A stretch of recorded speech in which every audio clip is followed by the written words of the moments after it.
dito live na live sa Enchanted Kingdom kasama ang Brooklyn Dancers at ang Dance Squad. At ito, tuloy-tuloy pa rin ang pagbagsak ng snowflakes. Feel na feel talaga ang Christmas spirit kapag may nakikita tayong mga snowflake at ang snow, di ba po? At nakapagpasyal na kami, mas lalo na si Monica, na-try po niya ang ilan sa mga napakasayang rides meron dito.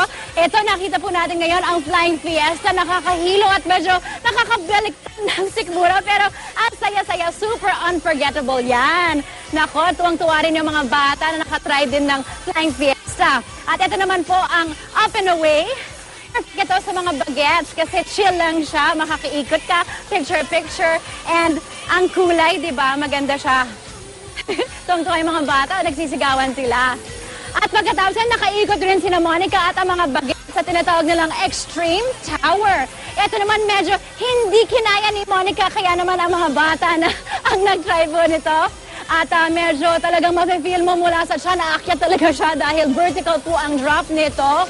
At makita mo ang magandang view.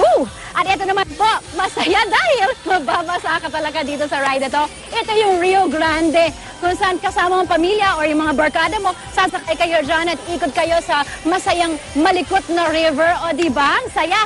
Pero para malaman natin kung sino nga ba ang pwedeng sumakay dito sa mga masasang rides na ito at kung kakayanan natin mga dyan, puntahan muna natin si Monica. Kamusta ka dyan, girl? Salamat, Reg. So ito isang ride na naman. Siyempre ayoko nga paawat ang aming sasakyan. Kasama pa rin yung mga pamilya dito sa Laguna. Pero siyempre kailangan natin alamin muna kung gaano to ka-safe. So kasama ko ngayon si Miss Lynn Adante na Enchanted Kingdom. Good morning po, Miss Lynn. Good morning, Monica. Good morning, mga kapuso. Here at Enchanted Kingdom, safety is our priority. So dito sa Enchanted Kingdom, we ensure that the public, that the rides are safe, maintained, and adheres to international safety standards. Ayun. So kailangan lang talaga sundin yung mga nakalagay na safety precautions para sigurado safe tayo. So paano safe naman pala to? Subukan na natin, Kuya. Lulu, anong ginagawa mo dyan?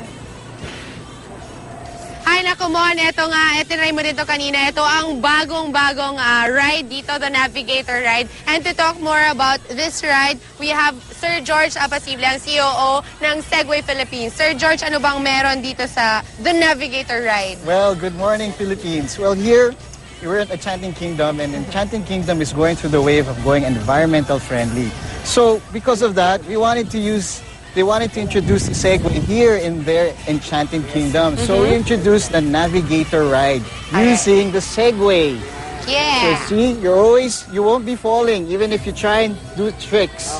So this is the best way to enjoy your ride here in Enchanted Kingdom, the newest ride here. So please come over and enjoy this new ride featuring the Navigator. Alright, punta lang kayo dito sa Enchanted Kingdom for this new ride. Go, Mon! Babalik pa kayo, Miss Yuna, hihirit siya lang